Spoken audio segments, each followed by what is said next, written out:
အားလုံးပဲမင်္ဂလာပါခင်ဗျ။ဒီနေ့မှတစ်ခါကျင်းပတဲ့ဘန်ကောက်မြို့ကအရန်နေမှနာမည်ကြီးတဲ့ဝါပန်နန်ဈေးပွဲတွေကိုရောက်ရှိနေတာဖြစ်ပါတယ်ခင်ဗျ။လူတွေကလည်းအရန်များပြီးတော့အရန်လည်းပြောဖို့ကောင်းပါတယ်နော်။ကစားစရာတွေဆောစရာတွေဆိုတော့မျိုးစုံရှိပါတယ်နော်။လူကလည်းအရန်များပါတယ်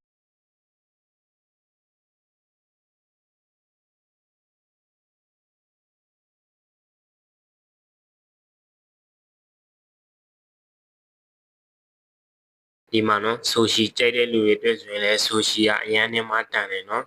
ဒီမှာစားစရာတွေဆိုတော့မျိုးစုံရှိပါတယ်နော်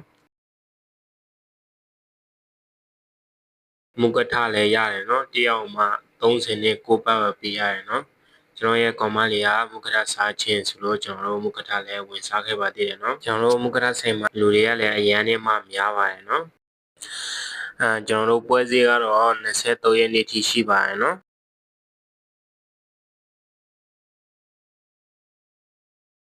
စားပြီးတော့ရုပ်ပြစ်ပြပါဆိုတော့အယုတ်လည်းပြုတ်ပြခဲ့ရပါသေးတယ်နော်ဒါကတော့အယုတ်ရလို့ပျော်နေတဲ့အယုတ်လေးပေါ့နော်တကယ်လို့ငကချင်းမဆွေတို့ပွဲစည်းကိုရောက်ဖြစ်ခဲ့တဲ့ဆိုရင်ဟိုဘက်ကန်းကဖះကိုလည်းတွားလည်ဖို့တိုက်တွန်းလိုက်ပါရနော်အဲ့နာမှာလေစိတ်လည်းရှိပါရနော်ကျွန်တော်တို့ကတော့သွားမလဲဖြစ်ခဲ့ပါဘူး။ဘာဖြစ်လို့လဲဆိုတော့ကျွန်တော်တို့အိမ်ပြန်ရင်ယထာမမီမှာဆိုလို့ပါနော်တကယ်လို့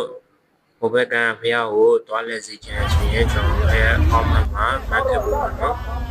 ကျွန်တော်တို့တေချာလေးချိန်ယူပြီးတော့ကျွန်တော်တို့တေချာလေးရိုက်ပြပေးပါမယ်နော်။ Okay ခုလိုတယောက်ချင်းလိုက်ကြည့်ပေးကြတဲ့တယောက်ချင်းတွေကိုအားလုံးကျေးဇူးတင်ပါတယ်နော်။ Okay bye bye